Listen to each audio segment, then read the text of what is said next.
tous, j'espère que vous allez bien, c'est Valérie, vous m'avez reconnue. Aujourd'hui, on est en plein milieu de l'automne et l'automne c'est une saison intermédiaire. On passe un petit peu plus de temps chez soi et on a plein d'idées en tête. On a envie de faire des petits travaux, des gros travaux. Je te parle aujourd'hui de déclaration préalable. Quand on fait des travaux, bien souvent, ça s'accompagne de quelques démarches administratives. C'est parti!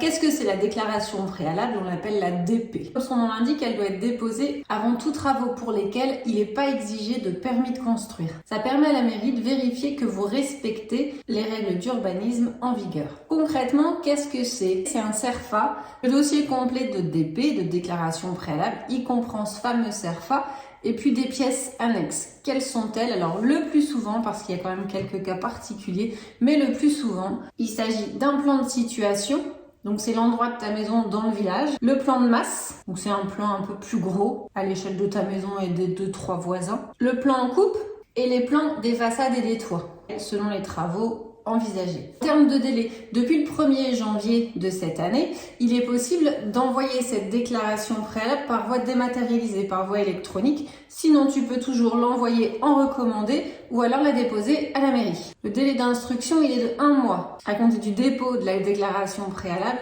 attention, il passe à 2 mois dans un secteur protégé. Sache aussi que l'administration peut exiger 1 ou 2 mois supplémentaires quand quelquefois elles sont débordées. Mais tu es prévenu. Dernier délai à savoir, une fois qu'elle est accordée, cette déclaration préalable est valable 3 ans. Tu dois faire les travaux dans les 3 ans. Quand doit-on réaliser cette déclaration préalable? Pour quels travaux? Quand il s'agit de l'agrandissement d'un bâtiment, alors que ce soit de façon horizontale ou que ce soit de façon verticale, une véranda ou alors une surélévation de maison, si tu modifies l'aspect extérieur du bâtiment, on parle de fenêtres, donc changement de matière, changement de couleur, création de fenêtres, de portes ou d'ouvertures et tout ce qui est toiture également. La troisième catégorie, c'est si tu transformes ton garage en habitation.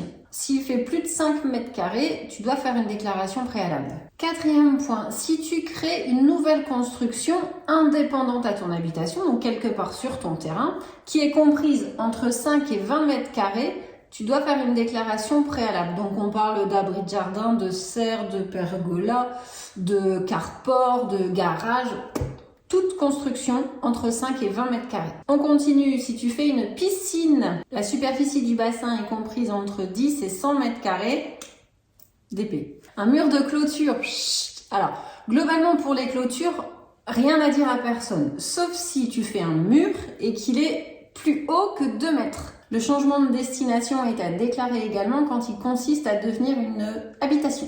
Et enfin, l'installation de panneaux photovoltaïques, quel que soit le nombre et quelle que soit leur taille. On a fait le tour, alors ça fait pas mal de situations. Je te remercie de m'avoir écouté, je te souhaite une belle journée et te dis au plaisir de partager ensemble. À bientôt.